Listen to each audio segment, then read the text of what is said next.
Welcome to my channel پاک ہیرا۔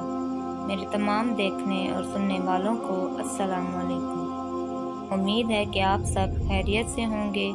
ایک اور حدیث کے ساتھ آپ کی خدمت میں حاضر ہوئی ہوں۔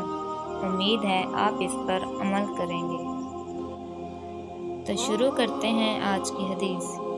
ورقہ نے مجھے ابو زناد سے، انہوں نے ایرج سے، انہوں نے حضرت ابو ہریرہ رضی اللہ تعالیٰ عنہ سے، اور انہوں نے نبی کریم صلی اللہ علیہ وآلہ وسلم سے روایت کی کہ آپ صلی اللہ علیہ وآلہ وسلم نے فرمایا،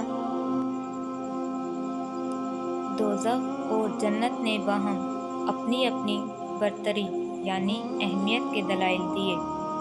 دوزخ نے کہا، مجھے جبر و تکبر کرنے والوں کا ٹھکانہ ہونے کی بنا پر ترجیح حاصل ہے۔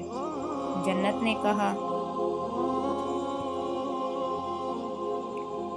مجھے کیا ہوا ہے کہ میرے اندر کمزور، خاک نشین اور عاجز اور لاچار لوگ ہی داخل ہوں گے؟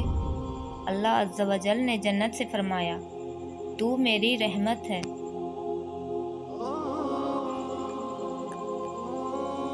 میں اپنے بندوں میں سے جن پر چاہوں گا تیرے ذریعے سے رحمت کروں گا۔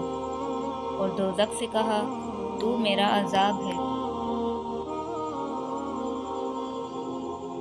میں اپنے بندوں میں سے جس کو چاہوں گا تمہارے ذریعے سے عذاب دوں گا، اور تم دونوں کے لیے اتنی مخلوق ہے جس سے تم بھر جاؤ گے، رہی آگ تو وہ پوری طرح سے نہیں بھرے گی۔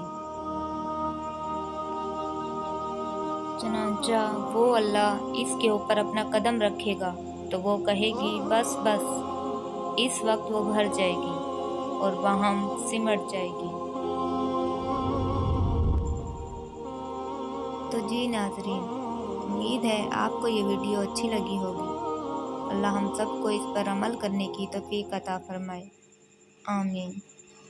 ویڈیو پسند آئی ہو تو میرے چینل کو لائک، سبسکرائب اور شیئر کرنا نہ بھولیں۔ اسی طرح ایک نئی حدیث کے ساتھ آپ کی خدمت میں حاضر ہوں گی۔ تب تک کے لیے مجھے دیجیے اجازت۔ اللہ حافظ۔